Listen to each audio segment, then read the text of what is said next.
इस वीडियो को स्टार्ट करने के पहले मैं आपको 2 फोटो दिखाना चाहता हूँ। ये मेरी 5 साल पहले की फोटो और ये मेरी अभी की फोटो। क्या डिफरेंस दिख रहा है? मोस्ट लोगों को डिफरेंस दिखेगा कि यहाँ पे बॉडी पतली है, यहाँ पे थोड़ी-सी मसल गेन हो गई है।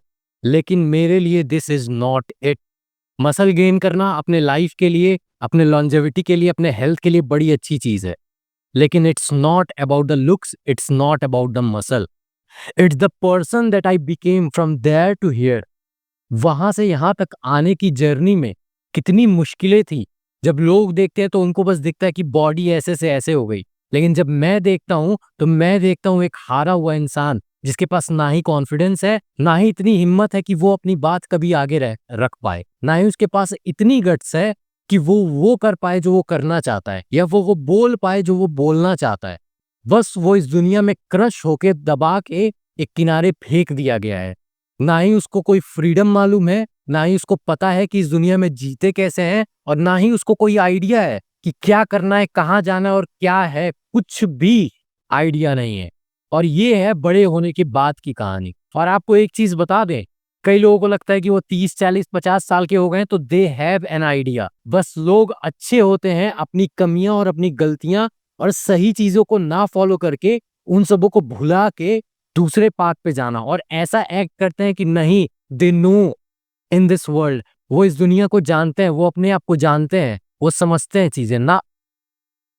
बहुत बड़ी मिसअंडरस्टैंडिंग है। ये पूरी लाइफ हमारी जो होती है सेल्फ इंप्रूवमेंट के लिए होती है। तो बात यहाँ बॉडी की नहीं है सिर्फ, बात है मेंटल ग्रोथ की, माइंडसेट की, एक पर्सपेक्टिव की जिससे दुनिया हम देखते हैं। और एक चीज बता दे, 2 लोग सेम कंडीशन में, सेम सिचुएशन में, उनकी थॉट प्रोसेस कंप्लीटली अलग हो सकती है।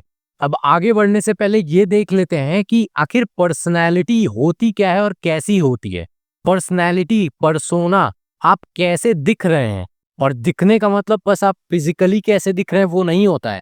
आपकी थॉट, कई लोग आपको बहुत अच्छे दिखेंगे जब तक कि अपना मुंह ना खोलें। जैसे ही अपना मुंह खोलते हैं उनकी गंध बाहर आ जाती है और फिर दोबारा उनसे इंटरैक्ट करने का मन नहीं करता है। तो पर्सनैलिटी वो जो अट्रैक्ट करे। पर्सनैलिटी मीन्स समथिंग अट्रैक्टिव, कुछ तो ऐसा हो एक पर्सन में, कुछ एसेंस हो, जानता ही know what he is doing. और बड़ा टफ होता है ऐसा ना। और उसके पहले समझ लेते हैं कि कुछ पर्सनैलिटी जो कॉमनली डिस्कस की जाती है, इंट्रोवर्ट, एक्सट्रोवर्ट, एम्फीवर्ट। हर 3 लोगों में से एक पर्सन इंट्रोवर्ट होता है, तो बाकी 2 बच्चे इंट्रोवर्ट, एक्सट्रोवर्ट हैं, और कुछ लोग इसी में से कहीं से आ जाते हैं, एम्फीवर्ट। तो मैं आपको बताता हूँ, ये सब कॉन्सेप्ट बस फंसाने के लिए है। जब किसी को कुछ नहीं मिलता है क्लिंग करने को, पकड़ने को, झपकने को, तो ये सारी बातें फालतू बातों पे मान के अपने आप को लटका देता है कि नहीं नहीं, मैं तो इंट्रोवर्ट हूँ, मुझे रोना गाना आता है, मुझे अकेले रहना आता है। अपनी पर्सनैलिटी को एक मेटल की तरह समझो। तो मेटल की क्वालिटीज क्या होती है? वो डक्टाइल होता है, मैलिएबल होता है, उसको आप जैसे चाहो वैसे मोल्ड कर सकते हो। ये होती है क्वालिटी मेटल की। और ऐसी ही क्वालिटी होती है एक ह्यूमन की, वो बहुत ही मैलिएबल होती है। पर्सनैलिटी कोई एक फिक्स नहीं है।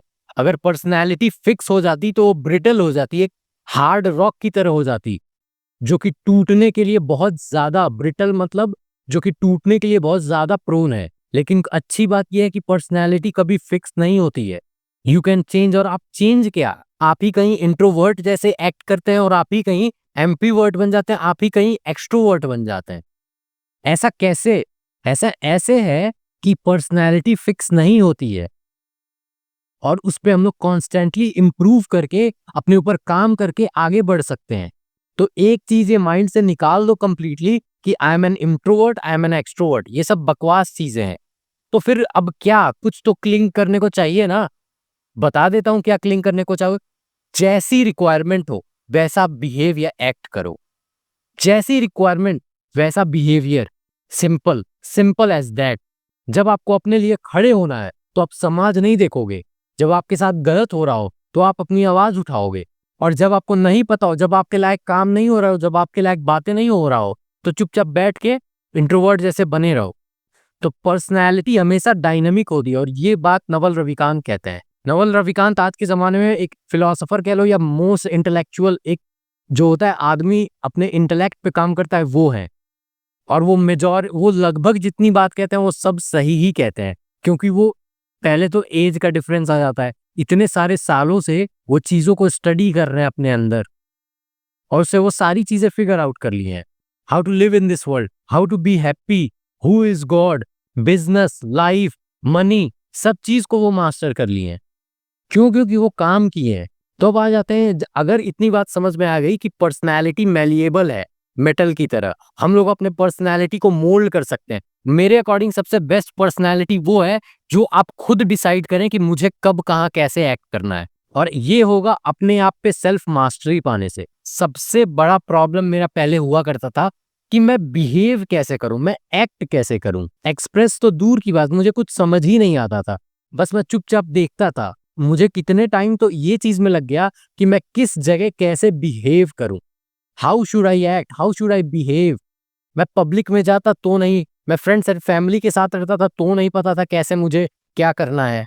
लोग ढल जाते हैं, तुम्हें लगता होगा कि लोग तो कितने अच्छे हैं वो ढल जा रहे हैं, नहीं, वो इस पाथ पे नहीं गए, वो उस पाथ पे गए जो सबसे इजी है, उसमें कोई मेहनत नहीं है। तुम 4 लोगों का समूह है, उसमें ही कर रहे हैं, तुम भी ही हो जाओ, कोई डिफरेंस नहीं, वो इजीएस्ट पाथ है। अगर ये दिमाग में कभी ये सवाल नहीं आया कि मुझे कैसे बिहेव करना चाहिए, मुझे कैसे एक्ट करना चाहिए, देन माय फ्रेंड आप बहुत पीछे हैं। और नहीं आया तो अब ला लो। क्या जो तुम ग्रुप में रह के हंस रहे हो वहां तुम खुशी से हंस रहे हो या बस एक पीयर प्रेशर में आके हंस रहे हो? और ये दिखाती है तुम्हारी पर्सनैलिटी कि तुम्हारी पर्सनैलिटी कितनी स्ट्रांग और वीक है। तुम अपने ही फ्रेंड सर्कल के साथ हो और तुम अगर किसी चीज से डिसएग्री करते हो तो उसको साफ साफ रखो, चाहे तुम्हारा मजाक बनाया जाए, चाहे तुम्हारी दोस्ती टूट जाए। लेकिन अगर कोई चीज तुम जानते हो सही है, उसको सामने नहीं रख रहे हो ये जान के कि तुम्हारी फ्रेंड सर्कल छूट जाएगी, तुम अकेले हो जाओगे, तुम ऑलरेडी अकेले हो। जितना कोशिश करो कि लोगों को दबोच लें, लोगों के साथ रह लें, अपने पास रख लें, उनको होल्ड करके टाइट रखें, उतना तुम दूर होते जाओगे और उतना ही तुम अपने आप में अकेलापन फील करोगे। अगर लाइफ को बेस्ट पॉसिबल वे में जीना है तो लर्न करो द आर्ट ऑफ लेटिंग गो। किसी चीज पे कंट्रोल ना करो, एक फ्लो के साथ जाओ। लेकिन फ्लो भी कैसा? सही डायरेक्शन का फ्लो। वो कैसे आएगा? नॉलेज से, सही नॉलेज से। संहिताज में, आयुर्वेद संहिताज में एक लाइन कही जाती है, मिथ्या ज्ञान ही दुख का कारण है। False knowledge is cause of all happiness and I strongly agree with that. तो जब भी तुम्हें दुख हो, जब भी तुम्हें अकेलापन हो, जब भी तुम परेशान हो, तो तुम्हारे पास एक क्यू मिल गया। यही होता है नॉलेज, कि तुमको पक्का किसी चीज की गलत अंडरस्टैंडिंग है। सपोज करते हैं, एग्जांपल लेते हैं, तुमको कोई एक पर्सन मिला, तुम लोग साथ में बहुत खुश हो, बात की, अच्छी दोस्ती हुई, लेकिन उसके बाद तुम्हें पता चला कि तुम लोग कंपैटिबल नहीं हो, फिट नहीं बैठ रहे हो। लेकिन तुमने बहुत सारी अपनी चीजें उनसे जोड़ ली हैं, तुम्हारी एक्सपेक्टेशन हो गई है। ये सब ह्यूमन नेचर है, इसमें कोई गलती नहीं है। लेकिन फिर जब तुम्हें पता चल रहा है यार ऐसा नहीं है जैसा तुम सोच रहे थे, तो फिर तुम्हें बुरा लगेगा। तुम्हारे पास क्यों क्या मिला? मिथ्या ज्ञान ही दुख का कारण है। तो अब तुम्हें पता चल गया कि तुम्हें गलत नॉलेज हुई थी, तुम जो चीज सोचे समझे थे वो गलत था, उसको एक्सेप्ट करो। अब तो तुम्हें पता चल गया कि यू आर नॉट कंपैटिबल। अब तो तुम्हें पता चल गया कि वो पर्सन सही नहीं है। लेकिन अगर फिर भी तुम उससे क्लिंग कर रहे हो, अटैच हो रहे हो, जुड़ रहे हो, तो ये तुम्हारी गलती है और तुम सफर करोगे। मैं एकदम काउंट करके सोच के बताऊं, रियली में लोगों को ट्रुथ से लोग भागते हैं। लोग मतलब करना ही नहीं चाहते, वो कहेंगे नहीं नहीं मुझे तो जानना है सच्चाई, मुझे तो सब कुछ जानना है। लेकिन जहां सच्चाई आती है वो भागते हैं। क्यों भागते हैं? क्योंकि गलतफहमी, मिथ्या ज्ञान, गलतफहमी, गलतफहमी तुम्हारे माइंडसेट को, तुम्हारे सोच को अट्रैक्ट करता है, लुभाता है तुम्हें। तुम जैसा चाहते हो वैसा होता है। False reality, false nature, false truth.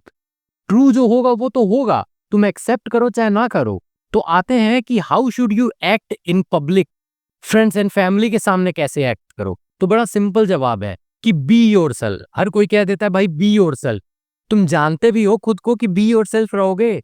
Majority लोगों को तो पता भी नहीं होता है। तुम समझते हो अपने आप को, तुम्हें लगता है तुम समझते हो, नहीं समझते हो तुम अपने आप को। तुम अगर नहीं समझते हो अपने आप को तो क्यों तुम अपने दुखों का प्रॉब्लम नहीं ढूंढ पा रहे हो? तो सबसे इजी आंसर है, लेकिन मैं कहूंगा बी योरसेल्फ सबसे लास्ट स्टेज होता है। और अगर आप रह पा रहे हैं तो कॉन्ग्रेचुलेशंस टू यू। लेकिन मैं 5 साल पहले नहीं रह पाता था, मुझे नहीं पता था कि कैसे एक्ट करना है, कैसे बिहेव करना है। तो मैं सबसे पहला स्टेप बता रहा हूं, डोंट एक्ट। जब भी तुम्हें कंफ्यूजन हो कि तुम्हें कैसा बिहेव करना चाहिए, कैसे एक्ट करना चाहिए, कुछ नहीं, बस तुम शांति से चुपचाप बैठ जाओ। भले ही तुम्हें फील आएगा अरे यार मैं तो डम लगूंगा, लगो भाई डम, क्या दिक्कत है? डम तुम खुद को लग रहे हो अपने दिमाग में। बल्कि तुम शांत बैठोगे, चुपचाप बैठोगे, रिएक्ट नहीं करोगे, तो लोग सोचेंगे भाई ये तो इंटेलिजेंट है। मैं तुम्हें बता रहा हूं, मुझे जब कुछ नहीं आता था मैं चुप रहता था, लोग मेरे बारे में कहते थे वाह भाई ये पक्का कुछ जानता होगा। वो मैं जानता था मैं कितना जानता हूं। तो अगर नहीं पता कि कैसे बिहेव करना है, कैसे एक्ट करना है, तो बेस्ट वे चुप रहो और बस ऑब्जर्व करो। तो ऑब्जर्व करते हुए तुम्हें पता चलेगा, 10 लोग जब बात करेंगे तुम्हारे बारे में, तुम्हें ऐसे उड़ते उड़ते खबर आएगी कि तुम्हारे बारे में कोई ये कह रहा है, तुम्हारे बारे में कोई वो कह रहा है, तब तुम्हें हंसी आने लगेगी। हंसी इसलिए आएगी क्योंकि तुम तो इंटेंशनली कुछ नहीं कर रहे थे। तो तुम्हें पता है कि तुमने जब कुछ किया ही नहीं, तो लोग तो तुम्हारे बारे में स्पेक्यूलेशंस कर रहे हैं, और तुम्हें उससे पता चल जाए कि लोगों की सोच क्या है। और एक बहुत बड़ी चीज बता दें कि लोगों की सोच, लोगों की ओपिनियन तुम्हारे बारे में तुमसे कोई ताल्लुक ही नहीं रखता है। तुम्हारे से अगर कोई कहता है साहिल बुरा है, तो ये उनका ओपिनियन है भाई। मेरा अच्छा और बुरा होना किसी का ओपिनियन पे नहीं डिपेंड करता है।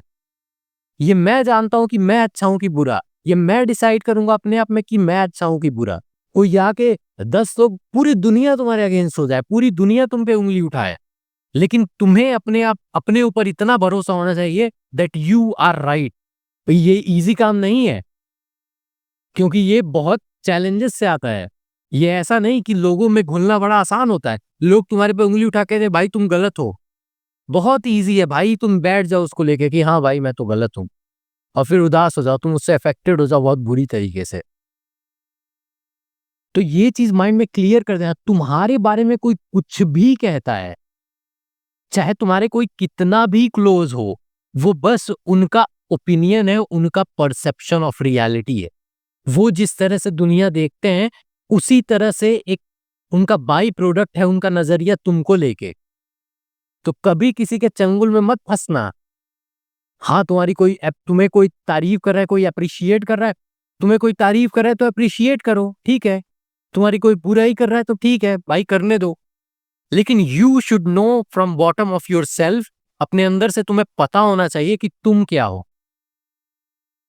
तारीफें और बुराइयां ये तुम्हारे सरफेस पे रहना चाहिए, लेकिन प्रॉब्लम तो यही है ना, लोगों का परसेप्शन तुम्हारे लिए तुम्हारे अंदर बैठ गया है, और तुम्हारा जो खुद का समझ होना चाहिए खुद को लेके, वो तो सरफेस पे है। यही तो उल्टा हो गया है। तो सिंपली अगर पता नहीं है कैसे बिहेव करना है, तो डोंट एक्ट। तो फिर तुम ऑब्जर्वर बन जाओगे, और ऑब्जर्वर बन जाओगे तो तुमको धीरे धीरे अपने आप समझ में आने लगेगा। तुम अपने आप वो चीजें बोलोगे जो तुम बोलना चाहते हो। मैं जा रहा था तो बहुत जोर की बारिश होने लगी, वहाँ पेट्रोल टंकी था, मैं पेट्रोल टंकी के नीचे रुक गया। बहुत जोर की बारिश थी, तो काफी सारे लोग इकट्ठा हो गए। 4 लगभग मिड एज लौंडे थे। वो एक बात, फालतू की बात बोले जा रहा है, और वो चारों हंस रहे हैं, मान लो उनका ग्रुप है, और भाई उस पे कोई हंसने वाली बात भी नहीं थी, लेकिन सबको ब्लेंड इन होना है। अब कैसे तुम ऑड वन आउट रहोगे? कितना ऑकवर्ड होगा सोचो। तुम्हारे अराउंड चारों ओर हंस रहे हैं और तुम नॉर्मल हो, चुप हो। लेकिन अगर तुमको ये पता चल गया ये कितना पावरफुल होता है, क्यों चुप हो? ऐसा नहीं कि मैं पार्ट नहीं होना चाहता हूं, अगर वो सही बात करता तो शायद मैं इंगेज भी हो जाता। लेकिन फालतू बातें, फालतू बकवास जिसका कोई लेना देना नहीं है, उस पे बैठ के तुम पब्लिक प्लेस में जाके तुम अपनी कंप्लीटली पर्सनैलिटी चेंज कर ले रहे हो, ही करने लग रहे हो कहीं भी। क्या है तुम्हारी खुद में रेस्पेक्ट? और सोचो, तुम एक बार रख के देखो, तुम्हारे चारों तरफ कोई किसी चीज पे हंस रहा है, लेकिन तुम डिसएग्री कर रहे हो और तुम शांत हो, तुमको नहीं एक्ट करना है। इसी बात ये भी, तुम्हें ऑफेंड भी होने की जरूरत नहीं है। वो बकवास कर रहे, करे भाई, मेरे से क्या। अगर कोई वैल्यू वाली चीज नहीं है तो मैं इंडल्ज नहीं होऊंगा, और ना ही मैं उससे अफेक्ट होऊंगा। सिंपल सी बात है। क्या तुम अपने जहां पे ग्रुप में बैठते हो, अगर तुमको कोई चीज गलत लगती है तो तुम उसको पॉइंट करो, विथ ड्यू रेस्पेक्ट करो। ऐसा नहीं कि तुम्हें अगर किसी के बात के खिलाफ जानना है तो उसको कट करके ही जाओ। तुम उसको कहो कि नहीं भाई, मुझे नहीं लगता है कि तुम्हें ऐसा करना चाहिए, या मुझे नहीं लगता है कि ये राइट वे ऑफ थिंकिंग है। तुम अपनी बात रख सकते हो, और तुमसे कोई डिसएग्री करता है, तुम्हें इस बात के लिए हेट भी किया जा सकता है। तो करे भाई, तुम्हें इस चीज के लिए खुश, जब भी तुम्हें ट्रू ज्ञान होगा ना, तो तुम्हें खुशी होगी। तुम्हारे सपोज कर लो 5 साल से कोई सर्कल है, लेकिन तुम्हें समझ में आया कि एक छोटी सी चीज नहीं समझ पा रहे हैं, और वो तुम्हारी बात, तुम्हारे बारे में उल्टी सीधी बातें करने लग रहा है, तो भाई तुमसे ज्यादा खुश उस दिन कोई होना ही नहीं चाहिए। तुम जाके सबको लड्डू बांटो कि भाई मुझे समझ में आ गया कि मैं गलत सर्कल में था, मुझे समझ में आ गया कि मैं गलत लोगों के साथ था। और इसमें दुखी होने की बात नहीं, मैंने अपनी पूरी लाइफ गलत लोगों के साथ बिता दी। अगर तुम्हारे पास आखिरी दिन आज बचा हुआ है, तो तुम आज के दिन खुश हो जाओ कि यार कम से कम सही चीज मैंने की। और वो होता है सेटिस्फैक्शन, वो होता है सुकून। और इसके बाद धीरे धीरे तुम्हें खुद समझ में आ जाएगा कि क्या सही है, कैसे करना चाहिए, तुम्हारी पर्सनैलिटी कैसी है, और वो अपने आप स्ट्रांग होती जाएगी। तुम अपने आप बी योरसेल्फ वाली तुम्हारे अंदर चीजें आने लगेगी। नेक्स्ट वीडियो में बात करेंगे। और आप लोगों से एक रिक्वेस्ट है, मुझे आप लोगों का सपोर्ट चाहिए। पर सपोर्ट कैसा चाहिए? एल्गोरिदम का सपोर्ट आप लोगों को दिलाना है। इस वीडियो को लाइक करना है और रियली में शेयर करना है, सब्सक्राइब करना है। ये चीज मैं आपके ऊपर छोड़ रहा हूं। मैं बेस्ट पॉसिबल वैल्यू प्रोवाइड करूंगा और आपका काम ये है, आप वीडियो को लाइक करिए, शेयर करिए और सब्सक्राइब करिए। बहुत मेहरबानी होगी। आई होप कुछ सीखने को मिला होगा और आई होप आपके पर्सोना में इंप्रूवमेंट आएगी।